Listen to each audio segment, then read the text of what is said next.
Oi, gente, tudo bom? Hoje vamos dar continuidade ao capítulo 27, né? O anterior nós vimos, né, sobre que Jesus foi traído, levando perante ao Sinédrio, que Pedro negou a Jesus, né, e se arrependeu amargamente, né? E teve o 25 também, anteriormente, né, que nós vimos sobre a parábola dos talentos, teve outra parábola, mas vamos continuar, certo? Que aí vocês podem rever o vídeo anteriores e dar uma relembrada, uma reestudada. Mas aqui nesse vamos falar sobre também o Judas, né? O suicídio de Judas. Vamos lá, sem demora.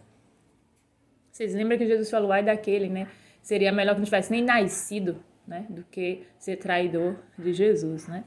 Vamos lá, o suicídio de Judas, né? Essa referência, ela está em Atos 1, 16 e 19. Ora, chegada a manhã, todos os principais sacerdotes e os anciãos do povo entraram em conselho contra Jesus para o matarem. E maniatando, levaram-no e o entregaram a Pilatos, o governador, quer dizer, amarraram Jesus, né?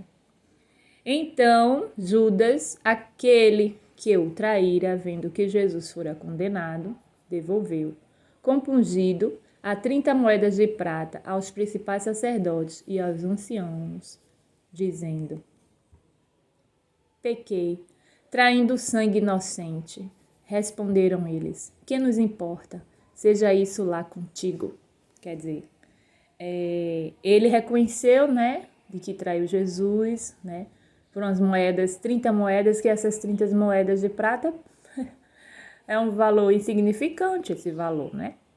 Na versão humana, assim, do trabalho do homem normal, poderia ser muito dinheiro. Mas em vista de Jesus, não é nada, né? Jesus vale muito, muito. É incontestável o valor de Jesus, né? E por um momento ali o inimigo não estava...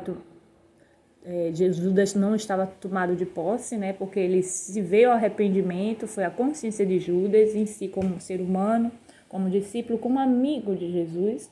Ele ali se arrependeu, né? E com certeza se arrependeu muito mais amargamente do que Pedro ao negar, né? Seguimos. E tendo ele atirado para dentro do santuário as moedas de prata, retirou-se e foi enforcar-se. Quer dizer, ele devolveu jogando, atirando, jogou de volta, não quis mais, só que muito tarde, né? E até porque, mesmo que seja tarde, isso que ele fez, a palavra de Deus teria que se cumprir.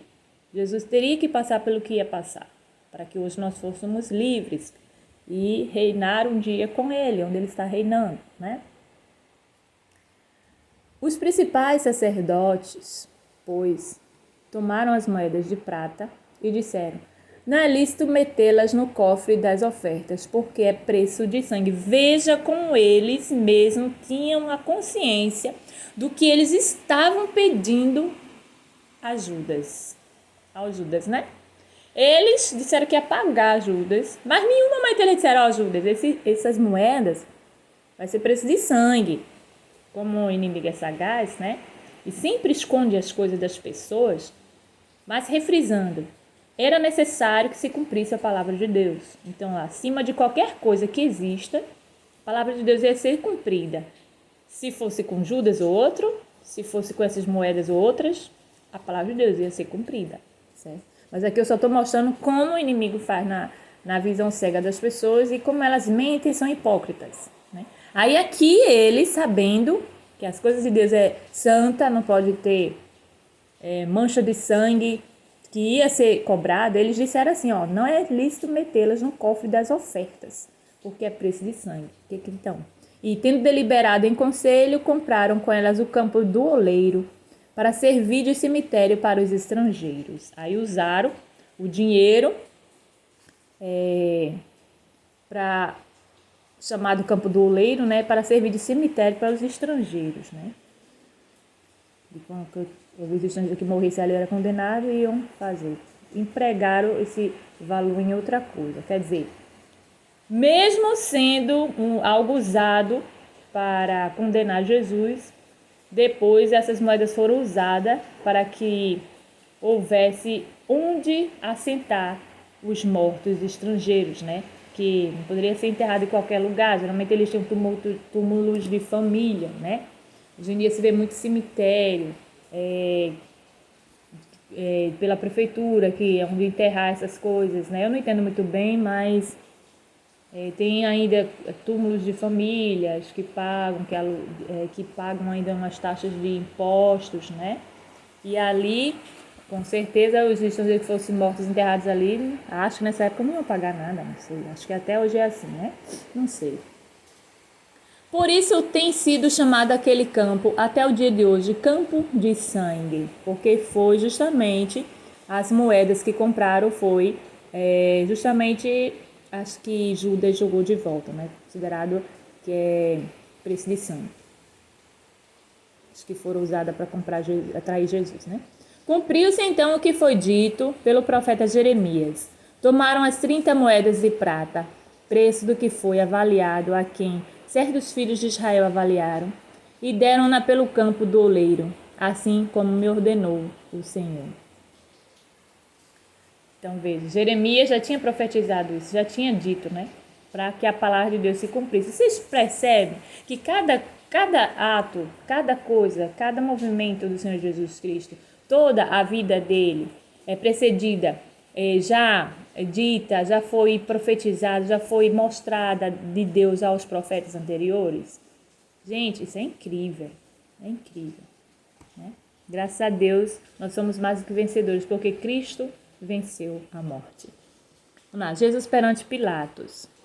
Jesus, pois, ficou em pé diante do governador, e este lhe perguntou, és tu o rei dos judeus? Respondeu-lhe Jesus, é como dizes. Mas ao ser acusado pelos principais sacerdotes e pelos anciãos, nada respondeu. Perguntou-lhe então Pilatos, não ouves quantas coisas testificam contra ti? E Jesus não lhe respondeu a uma pergunta sequer, de modo que o governador muito se admirava. Ora, por ocasião da festa costumava o governador soltar um preso, escolhendo o povo aquele que quisesse. Nesse tempo tinha um preso notório chamado Barrabás.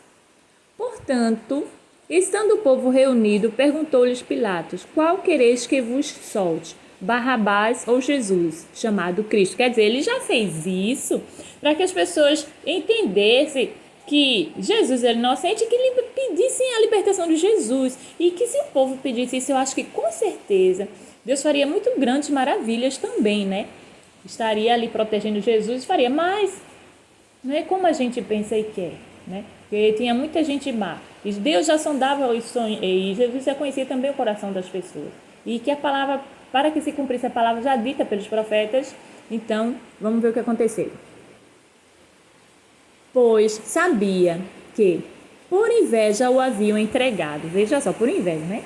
Como a gente já citou antes, os sacerdotes com inveja, hipócritas, né? Os fariseus e tal. E estando ele assentado no tribunal, sua mulher mandou dizer-lhe, não te envolvas na questão desse justo, porque muito sofri hoje em sonho por causa dele. Mas veja só como o sonho é revelador, né, gente? Mas os principais sacerdotes e os anciãos persuadiram as multidões a que pedissem Barrabás e fizessem morrer Jesus. Quer dizer, Barrabás era um ladrão, roubava, fazia miséria, eu acho. Vamos lá. O governador, pois, perguntou-lhes, qual dos dois queres que eu vos solte? E disseram, Barrabás. Tornou-lhes Pilatos, que farei então de Jesus, que se chama Cristo? Disseram todos, seja crucificado. Meu Deus. Veja como o povo era cego, né? Pilatos, porém, disse, pois que mal fez ele? Mas eles clamavam ainda mais, seja crucificado. Ao ver Pilatos que nada conseguia, mas pelo contrário, que Pilatos estava torcendo para que libertasse Jesus, né?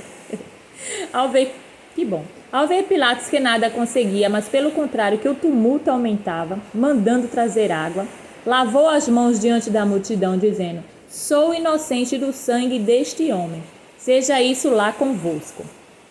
E todo o povo respondeu, o seu sangue caia sobre nós e sobre nossos filhos. Mas veja que eles não tinham nem noção do que pediam, ainda amaldiçoavam os filhos, né? Porque a cobrança ia ser pesada, né? Sobre eles e sobre os filhos, né?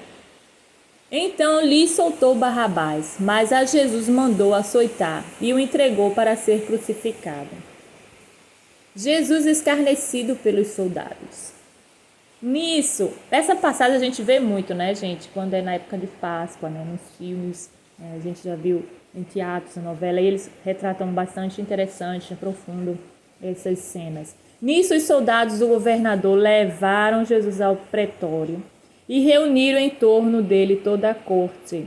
E despindo, vestiram-lhe um manto escarlate, quer dizer, ainda colocaram nele como é que se diz? Debochando nele, né? E aqui embaixo diz corte, é um destacamento de 600 soldados, né? E é sempre lembrando que a parte dos colchetes aqui na própria a Bíblia explica, né? Não consta dos manuscritos mais aceitos. Aí diz assim, despindo, vestiram um manto escarlate. O escarlate é mais parecido com vermelho forte e sangue, né? E tecendo uma coroa de espinhos, puseram-lhe na cabeça. E na mão direita uma cana. E ajoelhando-se diante dele, o escarneciam, dizendo, salve, rei dos judeus. E cuspindo nele, por que a cana? Porque a cana, eles queriam dizer que era representado como o cetro do rei, né? Eles estavam escarnecendo Jesus, né?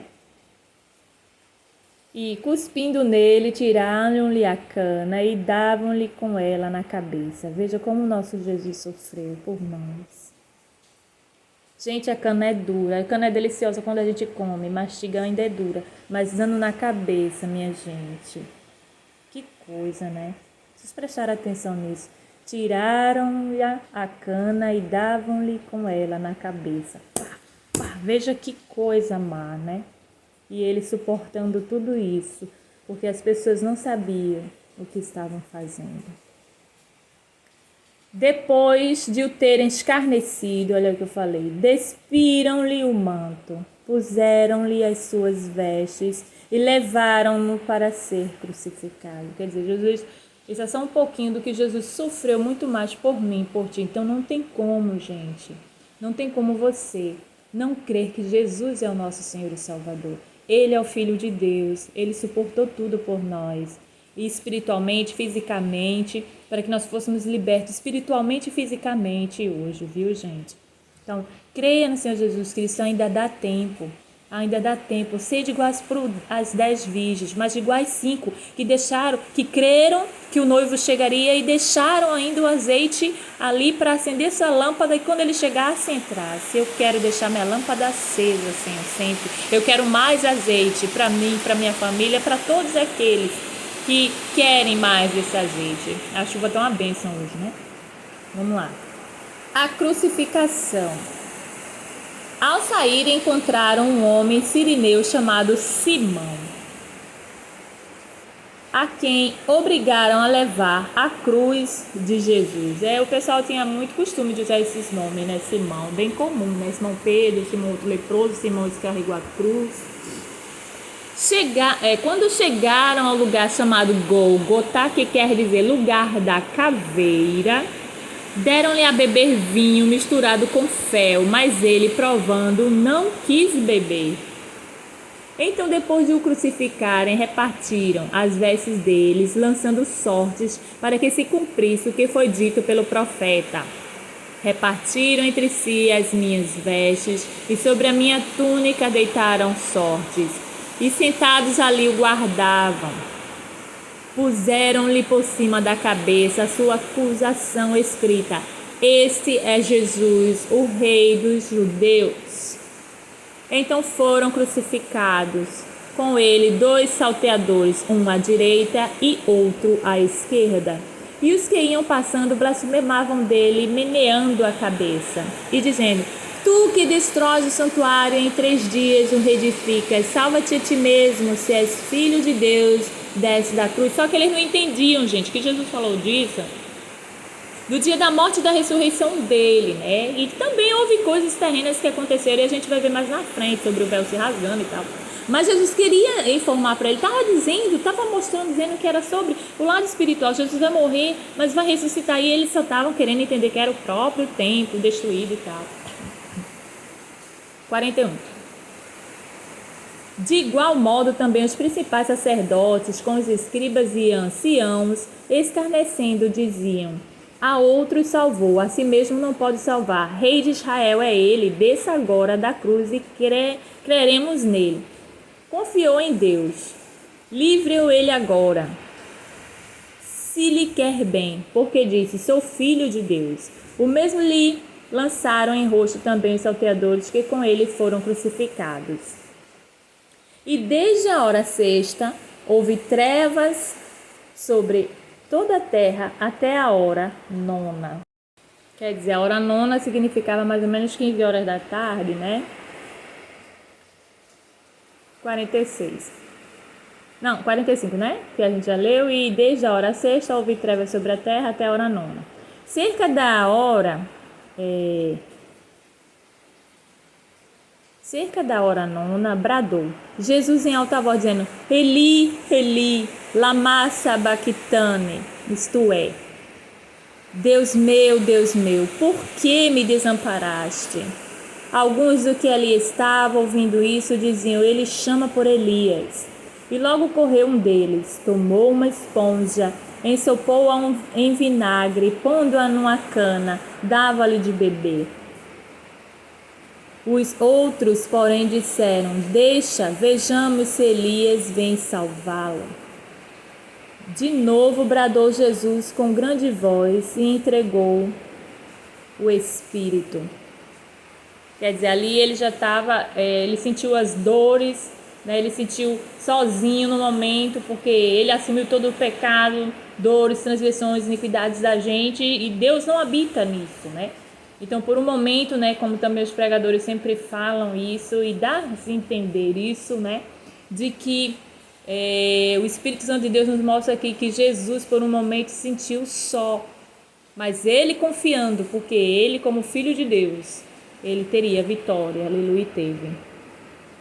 E eis que o véu do santuário se rasgou em dois, de alto a baixo, a terra tremeu, as pedras se fenderam. Gente, as pedras se fenderam, quebradas, racharem, né? Os sepulcros se abriram e muitos corpos de santos que tinham dormido foram ressuscitados. Imagina, gente, eu até deixei aqui, porque eu já estudei sobre isso aqui, a gente já viu, né, nos estudos, e tá com a chavezinha assim de caneta, porque os corpos de santos, quer dizer, pessoas que já tinham morrido antes de Jesus, né, tinham dormido, foram ressuscitados e saindo dos sepulcros depois da ressurreição dele, entraram na cidade santa e apareceram a muitos. Quer dizer, eles foram ressuscitados e já foram morar nos céus, só que antes eles apareceram a muitos. Muitos viram eles caminhando. Glória a Deus. Gente, isso é uma ressurreição, isso não é arrebatamento, isso é ressurreição das pessoas que estavam na morte terrena.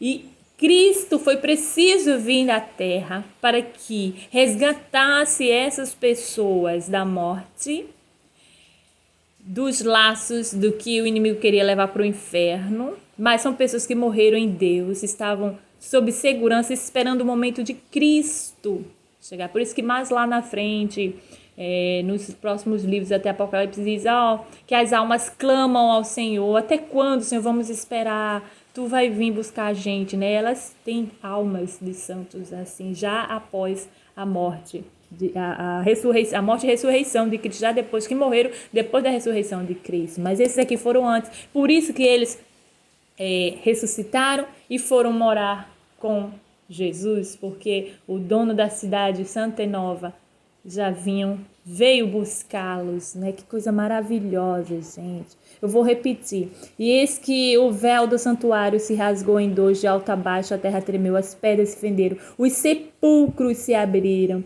e muitos corpos de santos que tinham dormido foram ressuscitados. Dormido, ele não disse morreu, disse dormido, porque dormiram em Deus. E saindo dos sepulcros, depois da ressurreição dele, entraram na cidade santa e apareceram a muitos. Quer dizer, Jesus, ao morrer, libertou logo eles. Saiam daqui, podem ir. Quer dizer, abriu, né, o caminho para que eles fossem libertos desta morte terrena, que não é morte, aos nossos olhos humanos é morte, mas para Jesus estavam dormindo, né? Jesus foi acordá-los e disse: vai, que chegou o momento de vocês irem comigo. Vai, e foram, né? E foram, porque esperasse só um pouquinho mais, porque tinha que ser 3 dias, né? 3 dias, porque Jesus ia ressuscitar após 3 dias. Então, só era o tempo que eles iam esperar mais um pouquinho. Esses que estavam dormindo, gente, é maravilhoso. E saindo do sepulcro, depois da ressurreição dele, entraram na cidade santa. Quer dizer, muitos viram. Senão não estaria aqui. Mateus viu, pessoas viram, conhecidos, não conhecidos, pessoas andando, os túmulos abrindo. Isso é maravilhoso, gente. Cria nesse Deus, queira esse Deus. Não queira deuses falsos de pedra, de barro, que não fala, não ouve e não faz nada. E apareceram muitos. Aqui, depois da ressurreição dele, do Senhor Jesus Cristo, entraram na cidade santa e apareceram muitos. Ora, quer dizer, Jesus... Disse ao terceiro dia Jesus ressuscitou, e quando ele ressuscitou, todas as pessoas que estavam dormindo ressuscitaram. Jesus disse: vamos, podem ir. Lindo, gente, isso é lindo, né? Eu estou falando nessa linguagem para vocês entenderem, mas aqui a Bíblia ela é mais resumida, né? Ora, o centurião e os que com ele guardavam a Jesus, vendo o terremoto e as coisas que aconteciam, tiveram um grande temor e disseram: verdadeiramente este era filho de Deus. Então, os centurião daí já começaram a afirmar, né? Que ele é o filho de Deus. Também estava ali olhando de longe muitas mulheres que tinham seguido Jesus desde a Galiléia para o servir, entre os quais se achavam Maria Madalena, Maria, mãe de Tiago e de José, e a mãe dos filhos de Zebedeu. Quer dizer, as mulheradas que estavam na obra do Senhor, seguindo ele, servindo ele, continuaram seguindo, muito mais até do que Pedro, né? E viu tudo isso, elas foram testemunhas, elas e muitas outras que estavam ali, né? O sepultamento de Jesus. Ao cair da tarde, veio um homem rico de Arimateia, chamado José, que também era discípulo de Jesus. Esse foi a Pilatos e pediu o corpo de Jesus. Então Pilatos mandou que ele fosse entregue. E José, tomando o corpo, envolveu-o no pano limpo de linho e depositou-o no seu sepulcro novo, que havia aberto em rocha, e rodando uma grande pedra para a porta do sepulcro, retirou-se. Mas achavam-se ali Maria Madalena e a outra Maria, sentadas defronte do sepulcro. Elas eram fiéis. A guarda do sepulcro. Essa aqui eu só vou ler porque vocês já entendem bem, né? Bastante história.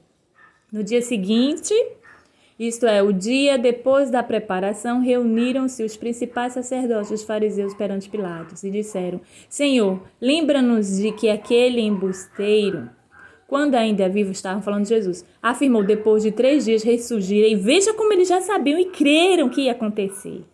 Mas, como são ainda cegos pela arrogância e ganância, eles disseram assim: manda, pois, que o sepulcro seja guardado com segurança até o 3º dia, para não suceder que, vindo os discípulos, o furtem e digam ao povo: ressurgiu dos mortos, e assim o último embuste será pior do que o primeiro. Disse-lhes Pilatos: tendes uma guarda aí de tornai o seguro, como entendeis. Foram, pois, e tornaram seguro o sepulcro, selando a pedra e deixando ali o guarda. Né? Essa história aqui você já conhece bem, que retrata bem nos teatros e nos cinemas, né? Gente, até na igreja faz muito teatro disso, né? Eu mesmo já fui Maria de José. Teatro na igreja é maravilhoso. E assim, gente, você viu como é maravilhosa a história de Jesus, como é impressionante, como gente, é incrível. Não tem como não não se apaixonar, não tem como não ficar amando cada vez mais ler a Bíblia, querer saber as histórias e refazer. Então, eu espero que vocês releiam, vejam, sintam, né, como a gente ao ler, ao sentir, a tentar, a gente lê e a minha mente vai lá para trás, né, retratando, assim, tudo que a gente viu nesse filme, tudinho, as épocas, as histórias, as roupas, a gente vive esse momento quando a gente lê, então é impressionante, porque o Espírito Santo de Deus vai nos dando, né, esse entendimento, esse amor, essa paixão, porque o amor, ele não é invejoso, não se soberbece, se eles crescem nesse amor, eles não teriam feito isso com Jesus, né, essa traição, essa cegueira, tinham crido no Senhor, né? Mas eu espero que você esteja sendo abençoado com esse discipulado. Eu espero você no próximo vídeo, que será o nosso último vídeo do discipulado, certo, gente? Capítulo 28, vem aí. Deus vos abençoe, beijinho, até o próximo vídeo.